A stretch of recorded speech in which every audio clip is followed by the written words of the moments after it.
How much is the average house in Britain right now? I was going to say £1 million, that's too high. How do banks make money? God knows. I assumed everywhere else is more expensive. I don't know what land you're living in, bro. I'm a multi-millionaire and I never went to university. And right now I'm standing in Cambridge next to one of the most prestigious universities in the country with some of the most intelligent people in the world.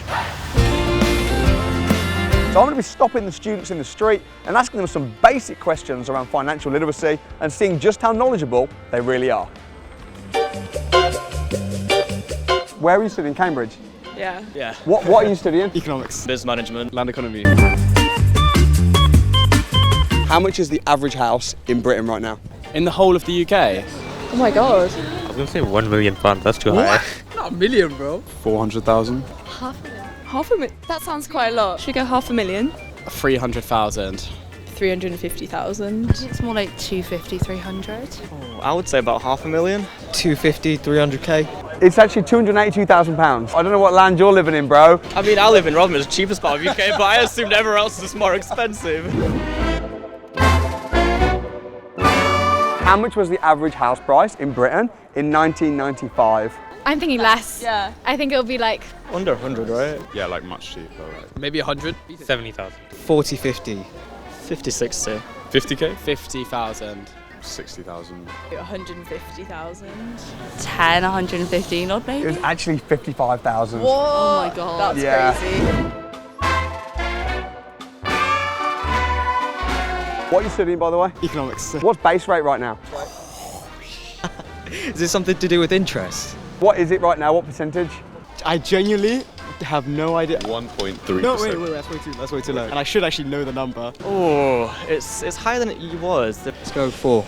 3.5. 5.25. Bang! Yeah. Bang!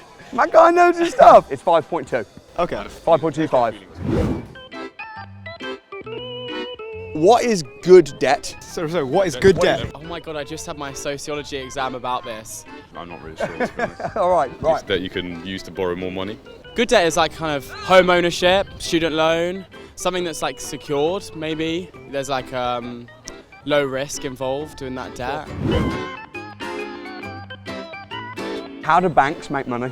This is where our knowledge falls down. God knows. That's different. I mean, loans, investment, depends what bank it is, right? I would assume that like the loans they give, the interest is, I got no. Investing?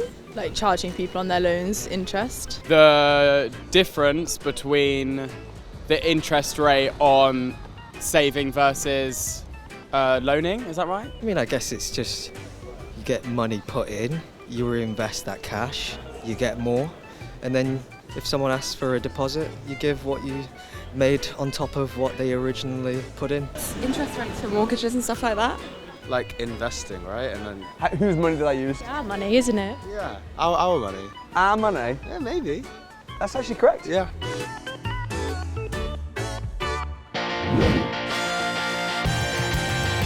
What is inheritance tax? Like, you want a number for that? Yep. It's something like shockingly low, right? I want to say it's quite high. 20%. It's less than 10. Is it 60? 50? Yeah, I would have guessed about 20, 25. I've no clue. I've not Is that inherited right? It should anything. be. It should be 5 or 6. It's actually 40%. What? That is quite high. Yeah, that is. Is it legal for the central banks to just print more money? No. Technically it's called like quantitative easing, so it's not actually like printing money, but you buy bonds from the government, and then that essentially like frees up the bond price. He gets it, man. He gets it. That was bang on. That was bang on. It actually is. Oh, really? Yeah, they do it all the time. Damn. Yeah. I hope you're enjoying the video, but have you spent one day with me yet at the Property Investors Crash Course? If not, what are you waiting for? Link in bio, tickets are just £1, and if you can't make a physical crash course, we now have a virtual crash course too. I'll see you there.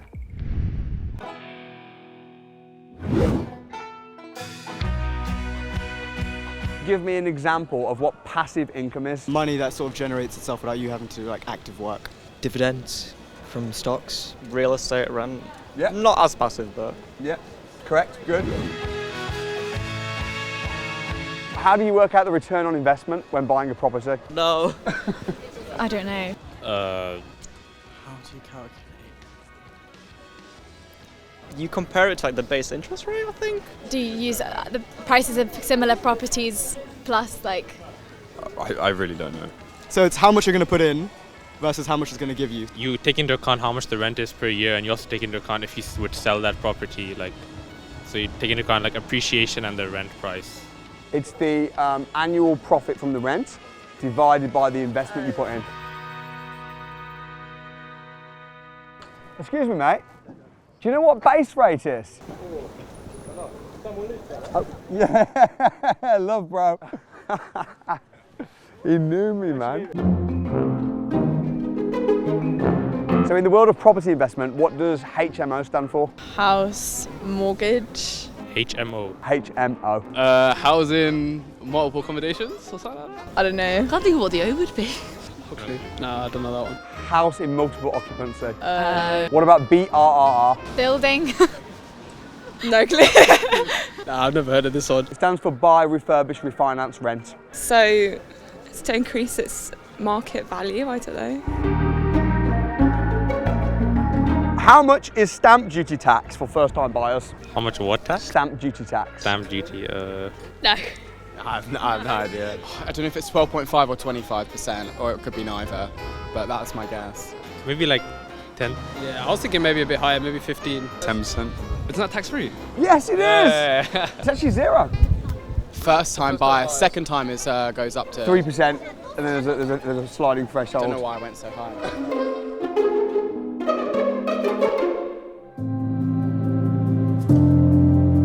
Do you think that financial literacy should be taught more in schools? Yeah, I would Yes. say so. I feel like it's very important that a child knows the steps they can take to make sure they're financially secure in the future, no matter how much they're earning. 100%. Yeah. Why do you think that? You're not really aware of like where your money's going and like or also like what's the best thing to do with it. Definitely. Yeah, 100%. Why do you say that?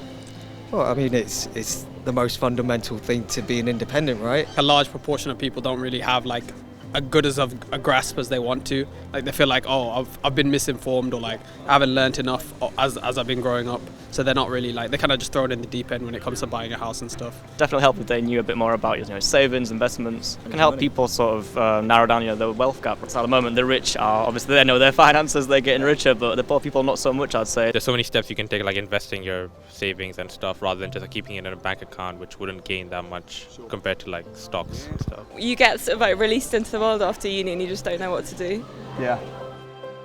So what did you learn in this video? What did you learn? What are the lessons? The thing that I learned that was very interesting is the only person that seemed to know all the answers to the questions I was asking about basic financial literacy happened to be the only person out of everyone I interviewed who's a subscriber to the Samuel Leeds YouTube channel. So if you want to get more knowledge around finance, subscribe to the channel like Noel. Do you think that financial literacy is something that needs to be addressed more in schools across the country? I think yes. What do you think and why? Let me know in the comments.